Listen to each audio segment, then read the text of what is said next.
Les îles Socorro, un havre de vie marine reculé et spectaculaire, parmi les eaux bleues pures du Pacifique oriental.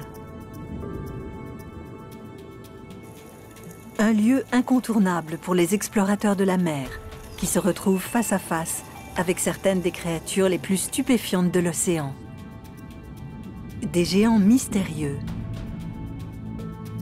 des chasseurs infatigables et des monstres légendaires des profondeurs, tous pris dans une lutte quotidienne pour leur survie.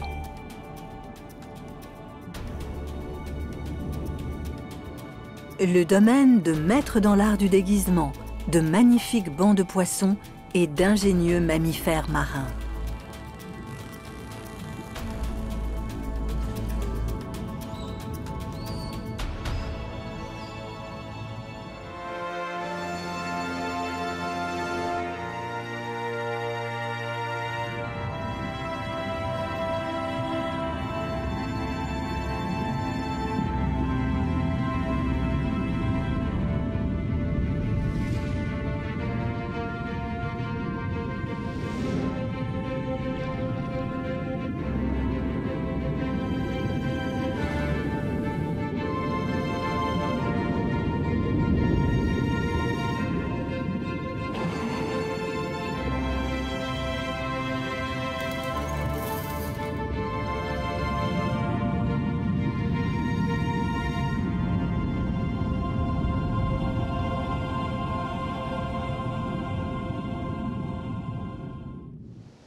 Les îles Socorro, un petit archipel volcanique qui émerge abruptement des eaux indomptées du Pacifique oriental, à 600 km de la côte ouest du Mexique.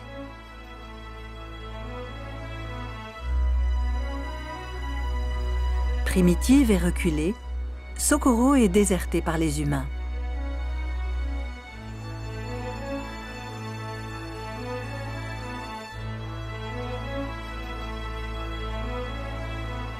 Le seul moyen pour plonger jusqu'ici, utiliser des bateaux habitables.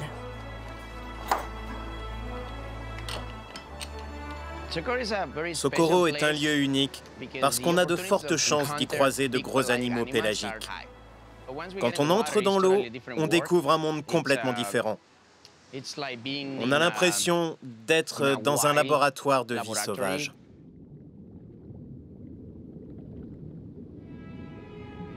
Les îles Socorro sont aussi appelées les Galapagos du Mexique. Comme les îles Galapagos, Socorro et ses eaux d'un bleu profond fourmillent de vie sauvage. Perdues dans le Pacifique, à des heures de la côte, les îles comme Socorro attirent une quantité impressionnante d'animaux.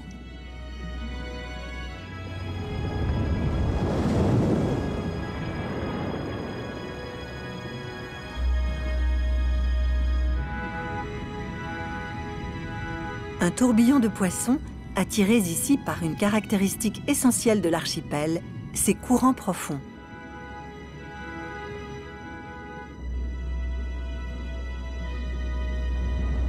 Au plus profond de l'océan, les courants les plus forts battent les flancs de l'île, avant de remonter en entraînant avec eux des nutriments qui alimentent le plancton nourricier dans la chaleur du soleil.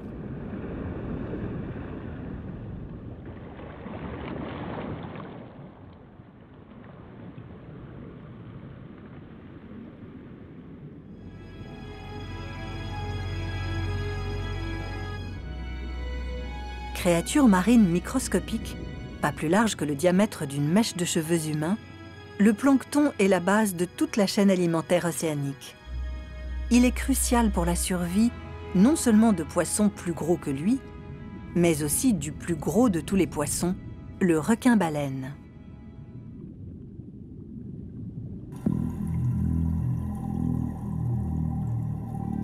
Long de 12 mètres, autant qu'un semi-remorque, le requin-baleine peut peser plus de 20 tonnes. Il fait 4 fois la taille du grand requin blanc. Quand on nage à côté de lui, on ne fait pas la moitié de ses nageoires pectorales. On se sent vraiment tout petit. Le géant se déplace doucement, près de la surface. Les requins-baleines sont des poissons filtreurs. Ils font disparaître des quantités de plancton, de poissons et de plantes dans une gueule si énorme qu'une voiture de course pourrait s'y engouffrer. Si le requin fait 12-15 mètres de long, sa gueule ouverte fait cette taille à peu près, je dirais. Alors quand il ouvre la gueule, on a l'impression qu'il pourrait nous avaler d'un seul coup. Des filtres dans sa large gueule laissent passer les petites proies, tandis que l'eau de mer, jusqu'à 5700 litres en 1 heure, est rejetée par ses branchies massives.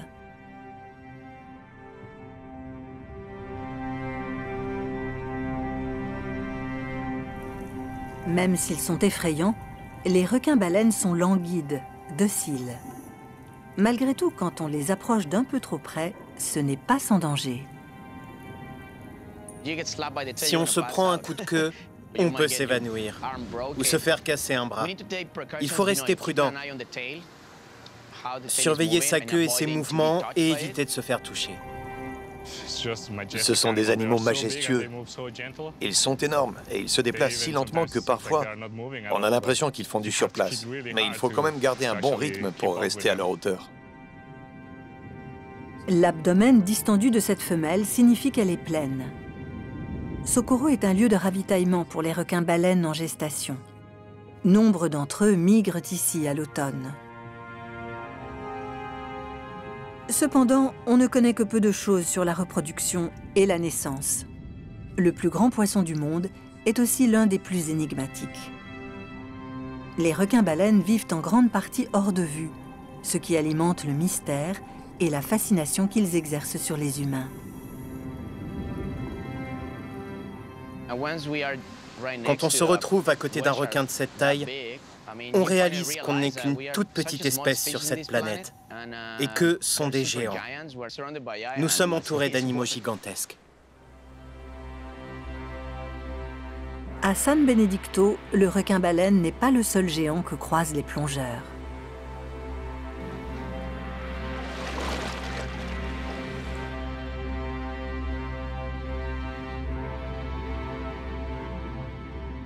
Ils peuvent voir aussi les raies manta du Pacifique.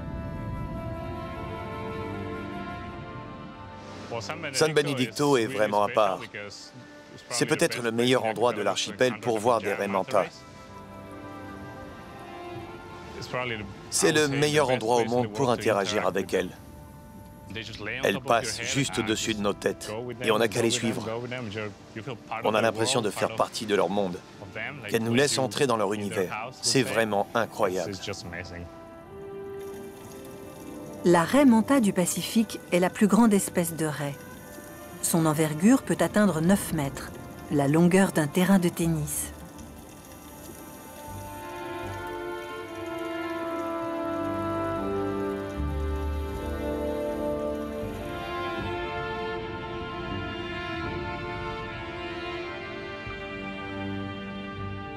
Comme le requin-baleine, la raie manta est un poisson filtreur qui traverse les courants et sillonne le large à la recherche d'eau riche en plancton, portée là par des remontées très profondes.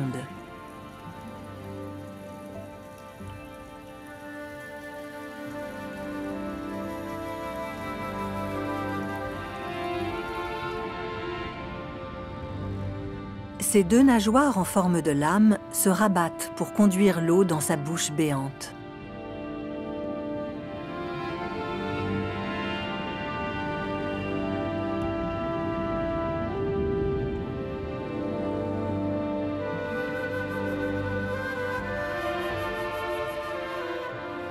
Des petites crevettes, des krills et des crabes planctoniques sont retenus par la peau entre ses branchies.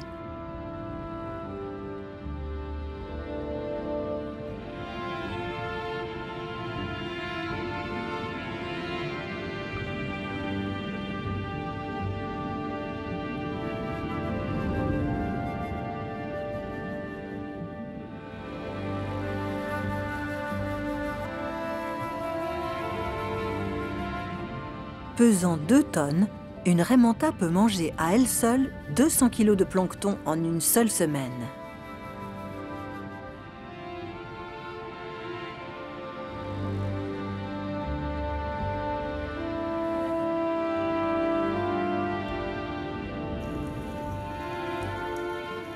En dehors des heures de repas, les nageoires de part et d'autre de sa large tête ressemblent à 2 cornes, ce qui lui a valu pendant des générations le surnom de « diable des mers ».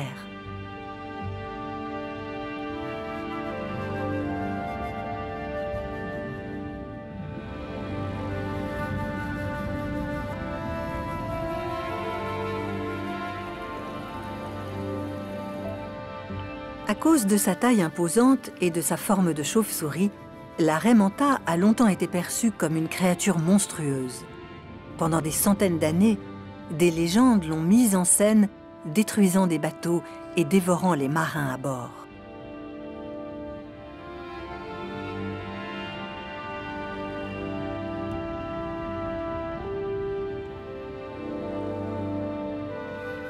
Ce n'est que dans les années 70, quand les nageurs ont commencé à interagir avec les raies manta, que la vraie nature de ces géants affables vint à être connue.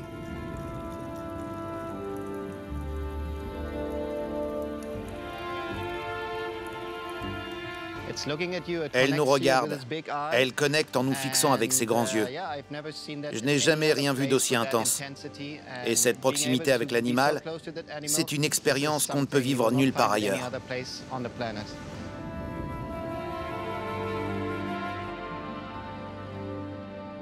Contrairement à la plupart des raies, la raie manta n'a pas de venin dans sa queue.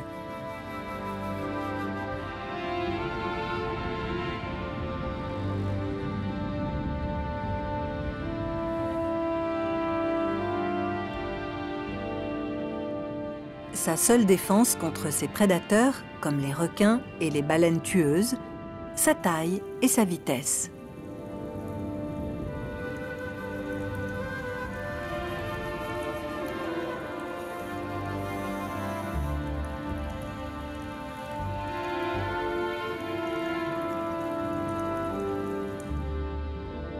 Mais ni la taille ni la vitesse ne peuvent défendre la raie manta contre une des créatures les plus remarquables de l'océan, le rémora, et son allure de gargouille, aussi appelé poisson pilote.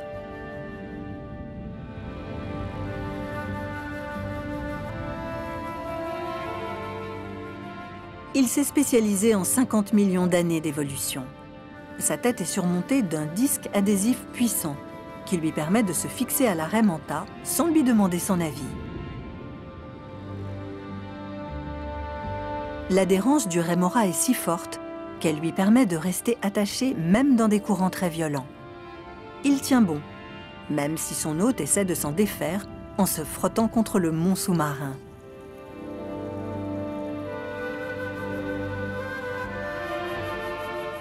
Les rémoras s'aventurent parfois dans la gueule des raies manta pour trouver de la nourriture ou fuir des prédateurs. Les raies y trouvent un avantage. Les rémoras se nourrissent de parasites et de peaux mortes. Mais ces autostoppeurs peuvent aussi devenir une nuisance. Ils ralentissent la raie, créent des écorchures et des plaies sur sa peau à cause de leur succion permanente.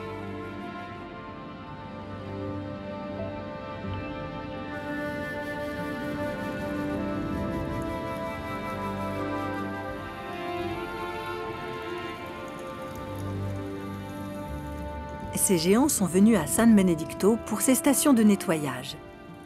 Ils se retrouvent près du mont sous-marin où les poissons nettoyeurs les débarrasseront des parasites importuns.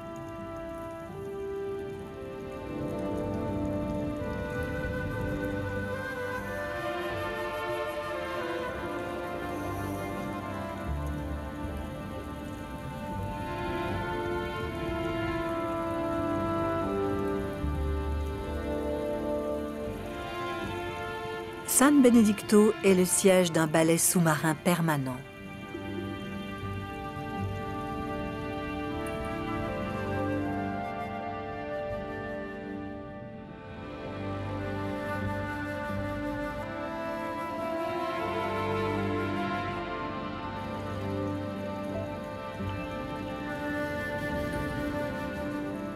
Mus par les battements puissants de leurs nageoires pectorales, les raies manta doivent nager sans discontinuer, afin que l'eau continue d'alimenter leurs branchies, leur permettant de respirer.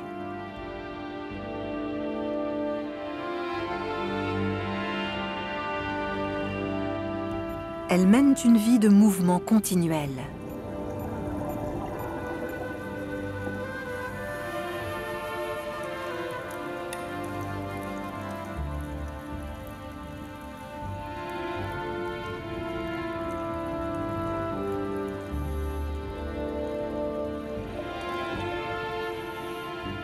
Descendants de créatures proches des requins, les raies sont apparues dans les océans il y a plus de 170 millions d'années.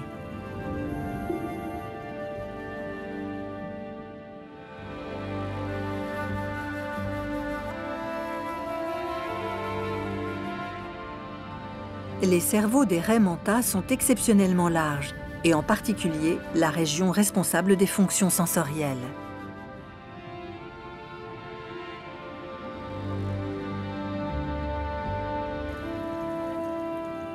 Quand elle nage à côté de moi, elle me regarde et je sens comme une connexion, je dirais.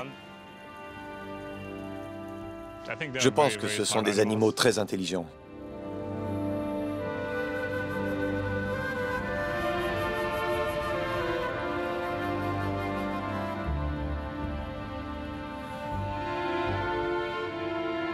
Comme leurs cousins les requins, les raies manta ont des cellules cérébrales spéciales qui leur permettent de capter les signaux électriques qu'émettent d'autres animaux qui se déplacent dans l'eau.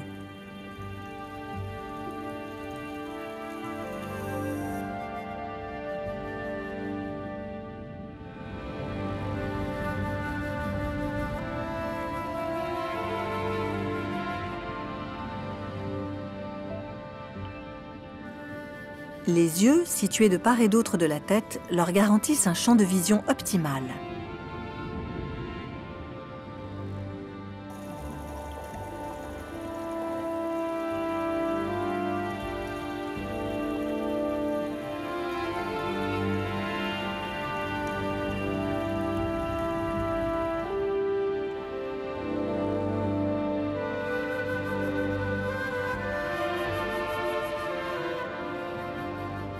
Une fine couche de mucus sur leur peau les protège des bactéries, les aide à soigner leurs blessures et réduit la friction quand elles glissent gracieusement parmi les courants, arpentant l'océan, éternellement à la recherche de nourriture.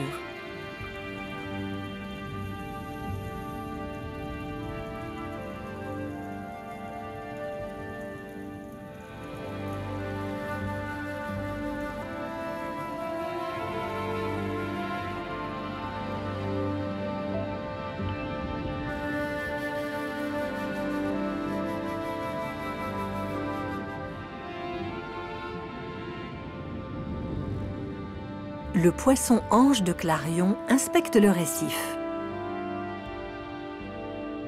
Populaires dans les aquariums, ces poissons rayonnants sont classés espèces vulnérables.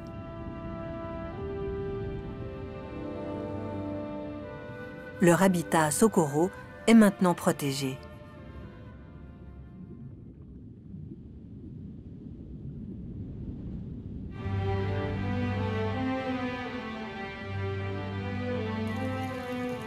Les poissons papillons à nez noir sont actifs la journée quand ils se nourrissent d'algues et de petits crustacés.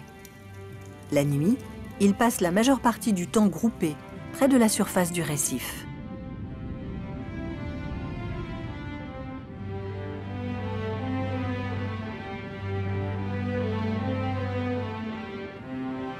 Ce sont des poissons nettoyeurs qui éliminent et mangent des parasites sur la peau d'animaux marins comme les requins et les raies.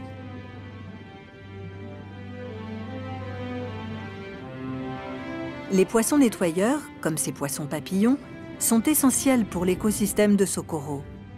Ils contribuent à la bonne santé des raies manta en enlevant la peau morte et infectée de blessures causées par des morsures de requins.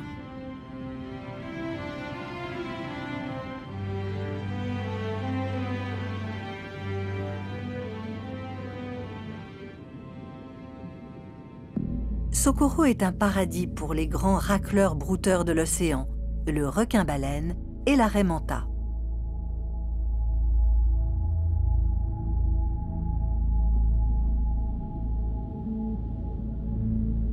Mais elle héberge aussi des chasseurs, comme le requin corail. Chaque fois que je plonge ici, j'ai l'impression d'être dans un lieu ancestral, volcanique, à Jurassic Park.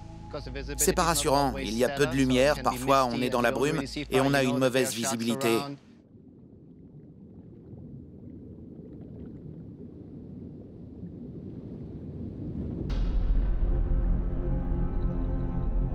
Un petit banc de requins coraux patrouille le long de la montagne sous-marine. Ils ont été attirés à Socorro par les poissons locaux qui se délectent de plancton, qui s'est lui-même nourri des nutriments que les courants ont fait remonter des fonds océaniques.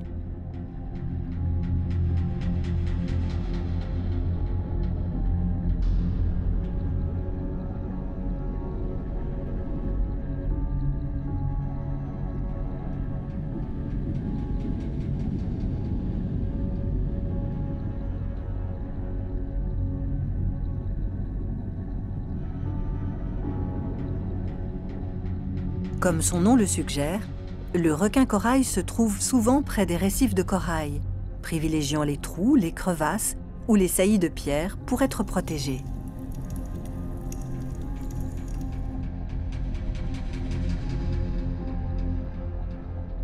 Les requins coraux sont avant tout des animaux nocturnes. Pendant la journée, ils se reposent et prennent soin de préserver leur énergie. Les requins se réunissent en groupe. Ils se resserrent et s'entassent les uns sur les autres. Ils sont capables de rester ainsi sans bouger pendant des heures d'affilée.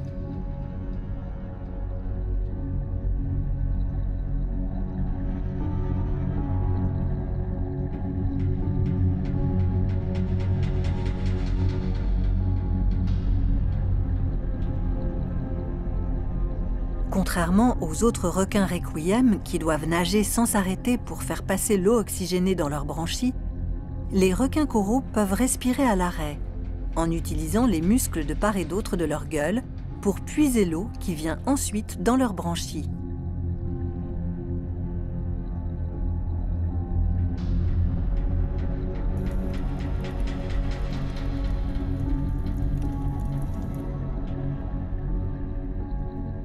Ces requins ne vont pas bouger du reste de la journée, avant de se mettre en action à la nuit tombée, sillonnant les sombres récifs à la recherche de petits poissons, d'anguilles et de crabes.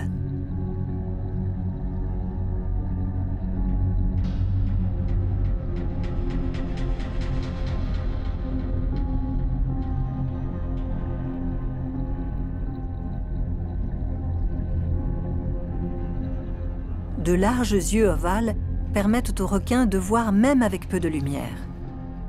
Mais dans l'obscurité nocturne, le requin corail compte sur ses autres sens, comme l'odorat, ainsi que sur des petits organes dans son museau, sensibles à l'électricité, les ampoules, qui lui permettent de détecter ses proies.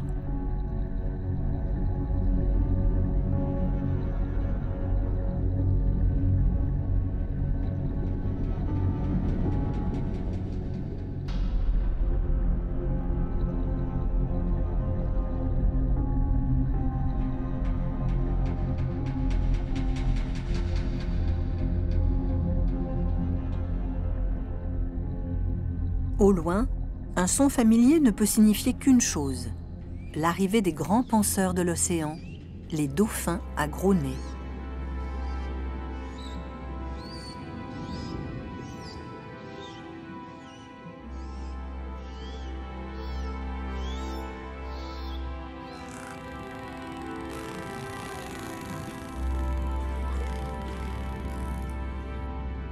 Mesurant 3 mètres, ils projettent de l'électricité contre le mont sous-marin avec les pulsions musculaires de leur queue.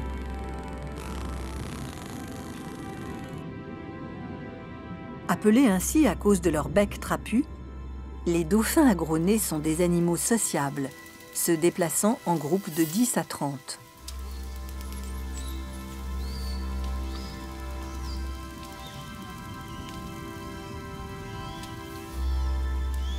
Leur ratio cerveau-corps, qui serait une mesure d'intellect, arrive juste derrière celui des humains. Rusés, les dauphins sont capables de coordonner leur chasse, regroupant des bancs de poissons pour les récolter ensuite.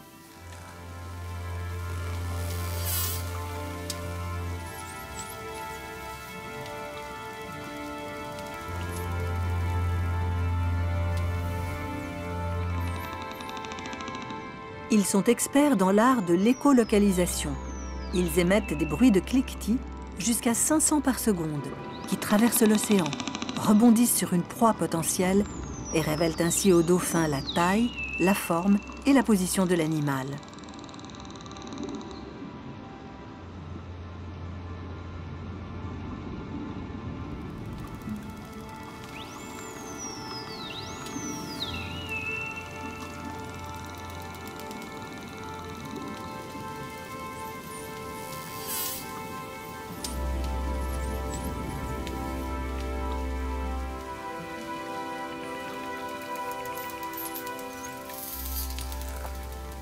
En quelque sorte, ils voient grâce au son.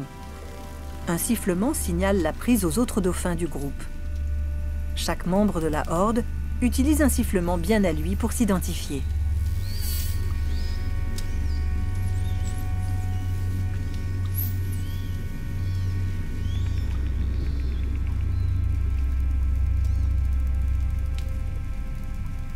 Tout comme les mammifères terrestres, les dauphins respirent de l'air et prennent de l'oxygène à la surface de l'océan, à travers un évent au sommet de leur crâne.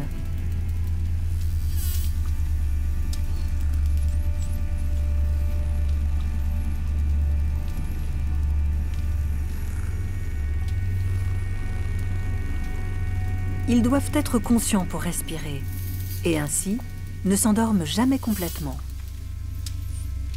Un hémisphère de leur cerveau reste toujours éveillé. Même pendant son sommeil, le dauphin est capable d'aller à la surface pour respirer et reste alerte aux prédateurs potentiels.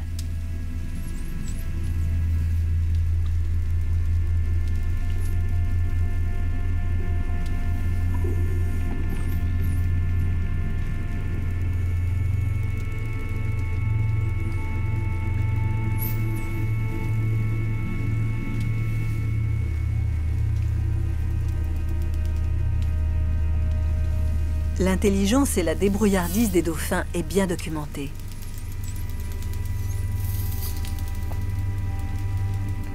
Mais ici, à San Benedicto, les dauphins se distinguent par une attitude étrange, étonnante, comme aucune autre. À chaque fois que les dauphins de San Benedicto nous croisent, ils s'arrêtent à la verticale et se mettent à sombrer comme ils ne nagent plus. Ils sont à l'arrêt et se mettent à faire des bulles. C'est l'occasion d'être très proche d'eux.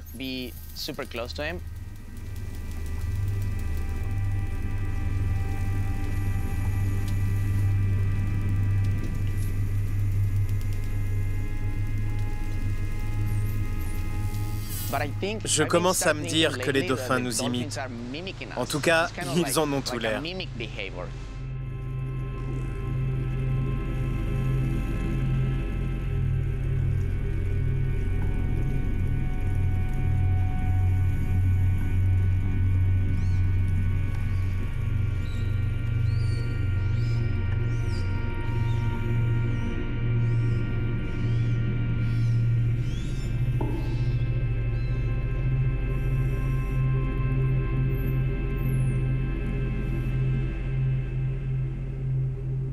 À 130 km à l'ouest de San Benedicto, un piton rocheux s'élève 30 mètres au-dessus des eaux du Pacifique oriental.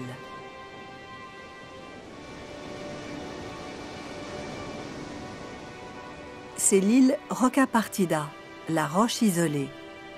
Haute de 90 mètres, large de 8 mètres, ancrée dans le guano des oisillons en nidation, la Roca Partida est la plus petite des 4 îles de Socorro.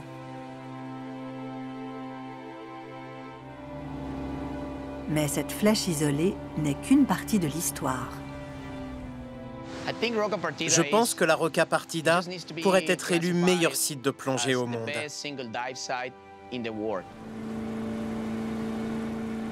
Quand on plonge ici, on peut s'attendre à tout. On ne sait pas ce qu'on peut croiser.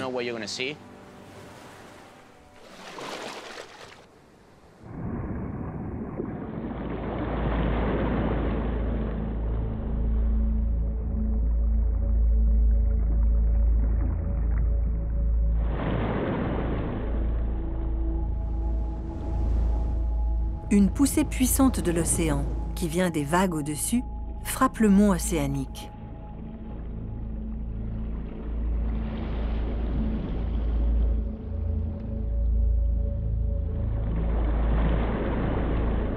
La houle fait affluer l'eau à la surface et la fait redescendre le long des murs volcaniques de la Rocca Partida.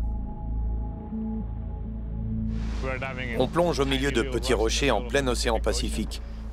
Donc c'est sûr qu'on aura droit à ça à chaque descente. On peut être confronté à des courants forts, à des poussées. Quand on n'est pas très habitué, ça peut faire un peu peur.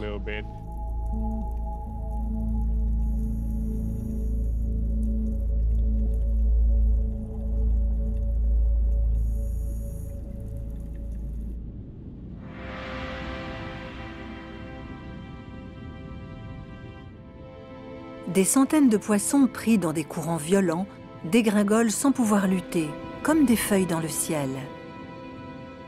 Loin de la terre ferme, la Rocca Partida grouille de vie.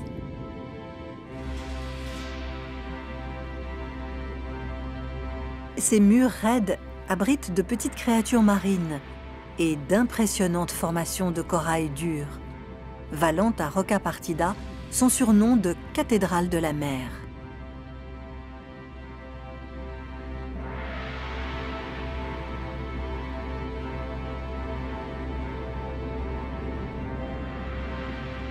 Un poisson trompette, le museau baissé, flotte à la verticale au-dessus du corail, en quête de petits herbivores.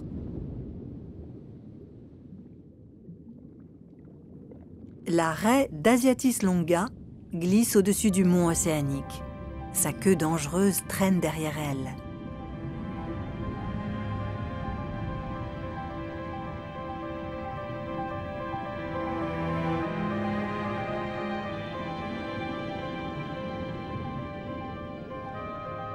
« 40 mètres sous la surface, les requins-coraux se sont réfugiés dans une crevasse dans la pierre.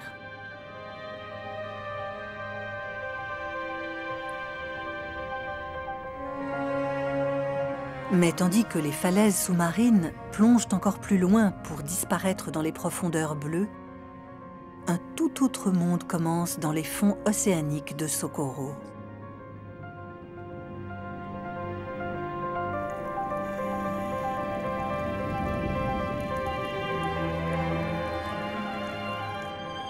Un flets tropical, à peine visible, attend sans bouger sur le lit de corail moucheté.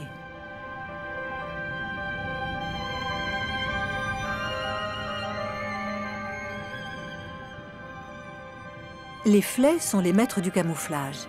Ils sont capables de changer de couleur et de motif en 8 secondes.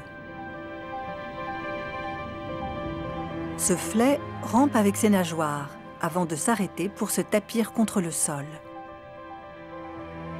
C'est un tueur de l'ombre, prêt à prendre en embuscade les poissons et crustacés qui passeront là.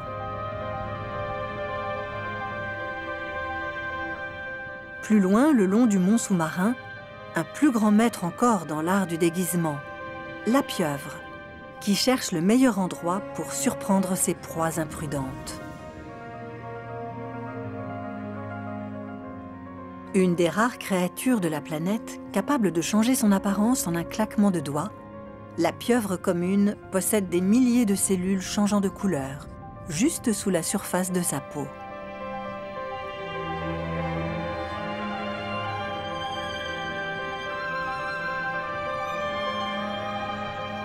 La pieuvre est capable de modifier non seulement sa couleur, mais aussi la texture de sa peau.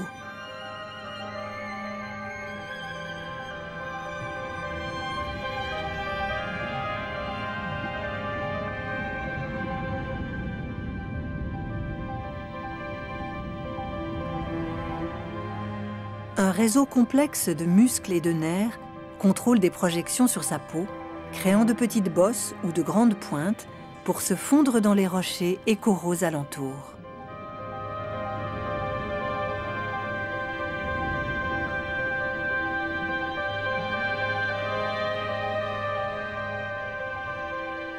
Ainsi cachée, la pieuvre attend que des crabes et des mollusques croisent sa route.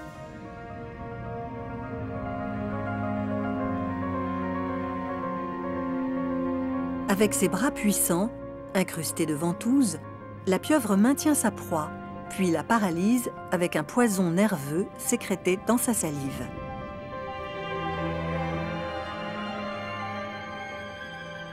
Si elle se fait attraper par un prédateur, la pieuvre peut se défaire d'un bras.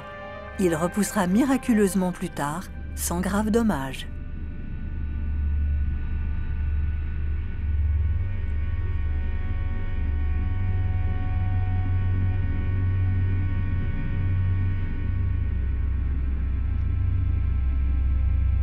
Une murène verte de 2 mètres de long progresse furtivement le long des fonds marins.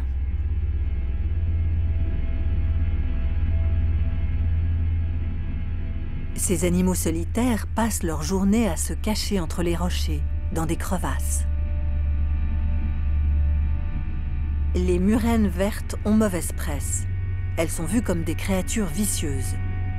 Une réputation due peut-être à l'habitude qu'ont les murènes de passer leur temps à ouvrir et fermer leur grande gueule, découvrant une ligne de dents tranchantes. Cette attitude peut être perçue comme menaçante, mais elle est en fait nécessaire à leur survie. En ouvrant la bouche, les murènes vertes avalent de l'eau pour l'acheminer dans leurs branchies et les oxygéner.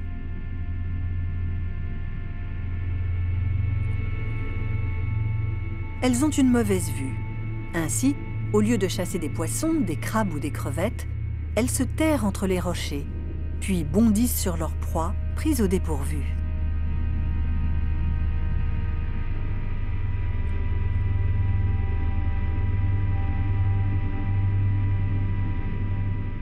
Rien ici, hormis une langouste fourchette qui progresse sur les rochers.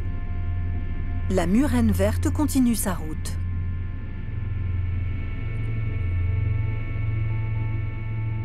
Comme toutes les créatures de l'océan, la murène doit trouver en permanence un équilibre subtil entre préserver son énergie et trouver de quoi se nourrir.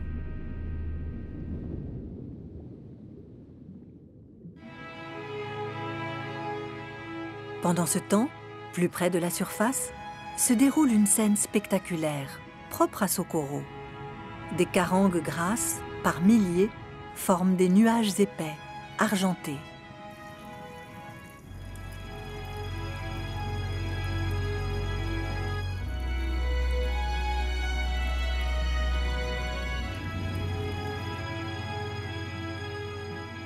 L'effet est hypnotique.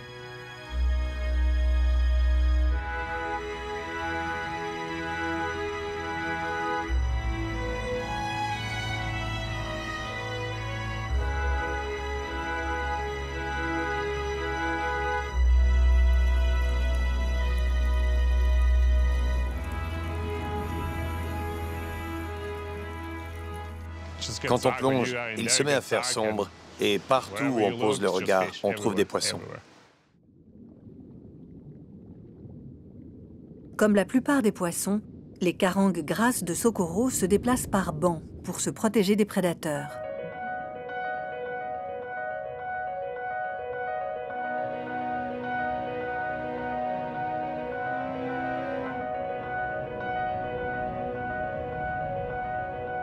Plus on est nombreux, mieux c'est. Un banc de carangues bien serrées qui nagent à l'unisson pourrait passer pour une seule et même créature aux yeux d'un chasseur potentiel.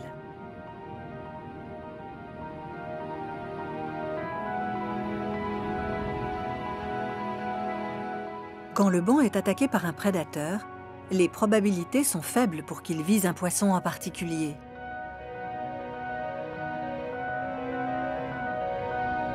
Cet effet de dilution réduit aussi les chances pour un poisson du groupe d'être victime d'un parasite.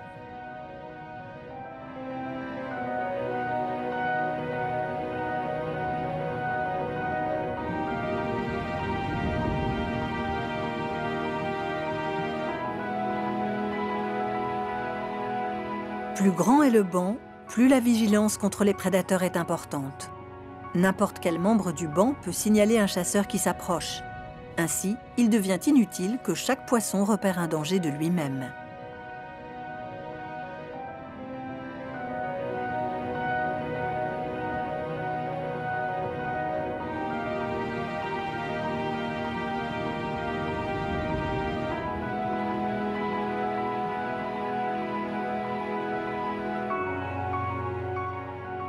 Plus le banc s'accroît, plus il compte Dieu pour parcourir une plus grande étendue de l'océan et repérer les prédateurs.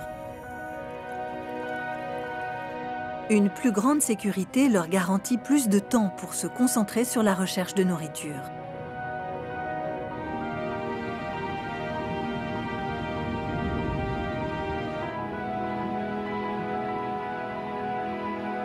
Pas toujours facile de trouver de quoi se nourrir dans l'océan.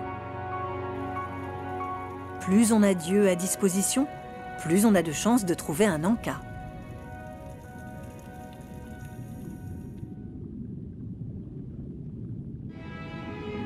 Espacés les uns des autres de façon calculée, avançant à la même vitesse, dans la même direction, les carangues sont capables de tourner rapidement et harmonieusement, comme si le banc avait son propre cerveau.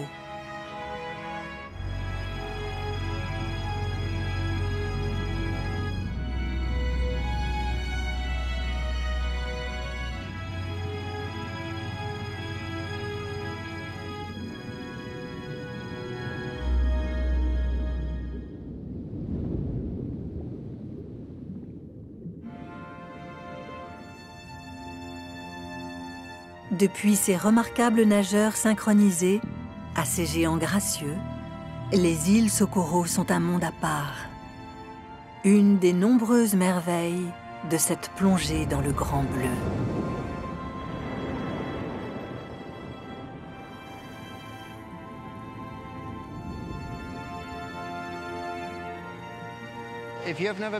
Si vous venez à Socorro pour la première fois, ce sera une expérience unique pour vous, qui vous permettra de voir des animaux de très près, comme nulle part ailleurs.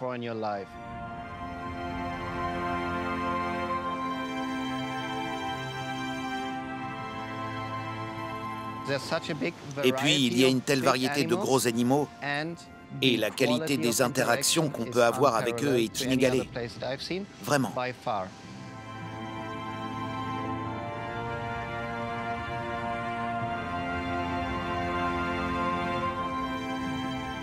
Si vous êtes prêt à vous laisser surprendre, si vous voulez augmenter vos chances de voir de gros animaux, Socorro est fait pour vous.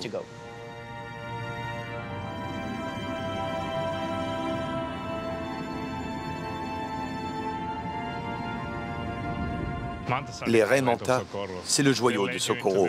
Elles vous laissent vous joindre à elles. C'est dingue les liens qu'on peut avoir avec les animaux ici. Avec les raies mantas, les dauphins. Vous pouvez nager à côté d'un immense requin-baleine ou d'une baleine à bosse. C'est impossible à décrire. Il faut le vivre. Il faut venir ici.